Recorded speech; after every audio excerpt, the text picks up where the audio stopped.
Assalamualaikum warahmatullahi wabarakatuh. Alhamdulillahirabbil alamin. Wassalatu wassalamu ala asyrofil anbiya'i wal mursalin wa ala alihi washabbihi ajmain, amma ba'du. Baiklah, pada kesempatan kali ini saya akan menjelaskan tentang komunikasi massa. Yang pertama, definisi atau pengertian dari komunikasi massa. Komunikasi massa terdiri atas dua kata, yakni komunikasi dan massa. Banyak ahli mengungkapkan definisi komunikasi. Wilbur Schramm menyatakan bahwa komunikasi atau communication itu berasal dari bahasa Latin communis, yang juga berarti common atau sama. Sedangkan istilah massa, sebagaimana dikatakan P.J. Bowman, digunakan untuk menunjukkan suatu golongan penduduk yang besar. Kadang-kadang juga untuk menunjukkan jumlah pendengar yang luas. Tidak ada organisasinya, tetapi ada ikatan dan persamaan jiwa. Setelah mengetahui kedua arti kata komunikasi dan massa, lalu apa pula yang dimaksud dengan komunikasi massa?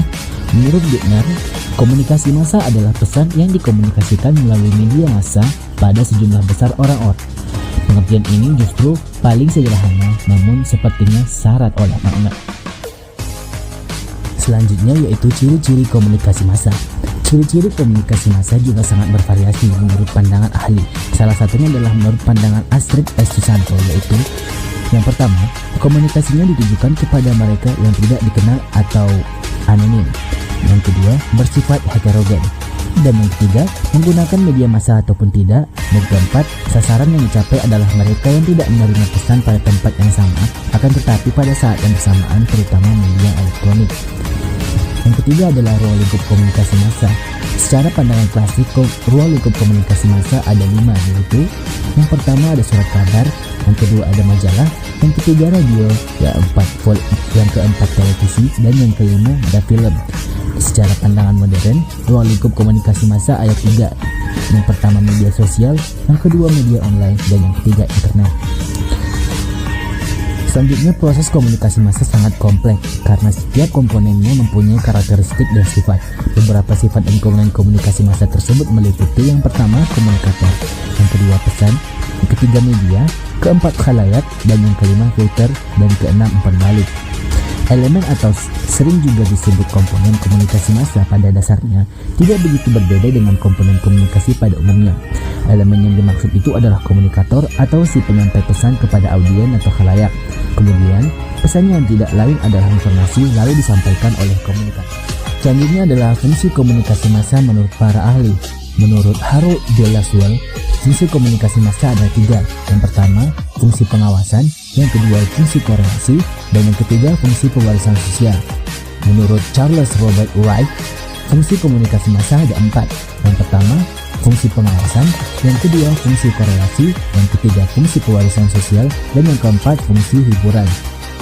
Dan menurut Ardianto, fungsi komunikasi massa dibagi oleh 5. Yang pertama, fungsi pengawasan, yang kedua fungsi penafsiran, yang ketiga fungsi pertalian, yang keempat fungsi penyebaran pertalian, dan yang kelima fungsi hiburan.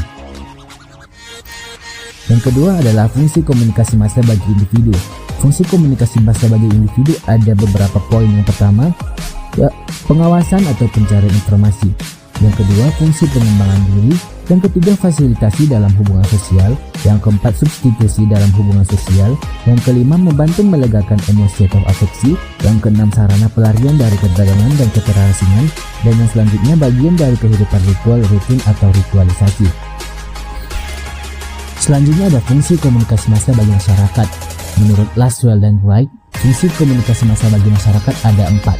Yang pertama, fungsi pengawasan lingkungan, yang kedua, fungsi korelasi sosial, yang ketiga, fungsi sosialisasi, dan yang keempat, fungsi hiburan. Dan menurut Lazard, Shaw, and Martin, fungsi komunikasi massa bagi masyarakat ada 2, yaitu yang pertama memberikan status sosial, dan yang kedua memperoleh norma-norma sosial. Selanjutnya ada fungsi transmisi budaya. Transmisi budaya merupakan kegiatan pengiriman atau penyebaran pesan dari generasi ke generasi tentang sesuatu yang sulit diubah. Bentuk transmisi budaya meliputi yang pertama akulturasi, yang kedua sosialisasi, dan yang ketiga angkulturasi. Selanjutnya ada fungsi melawan kekuasaan dan kekuatan represif. Dalam hal ini, komunikasi massa bisa menjadi alat untuk melawan kekuasaan dan kekuatan yang represif. Namun, bisa juga sebaliknya, yaitu memperkuat dan memperkokoh kekuatan yang represif. Yang keenam, ada fungsi menggugat. Di sini dimaksudkan sebatas hubungan trikotomi, yakni antara pemerintah, pers, dan masyarakat. Dalam kaitan ini, secara ideal ketiga komponen tersebut secara bersama-sama saling memberikan nilai positif, namun kenyataannya tidak. Sekian penjelasan dari saya. Bila ada kata-kata saya yang salah, mohon dimaafkan. Wabillahi taufiq wal hidayah. Assalamualaikum warahmatullahi wabarakatuh. See you.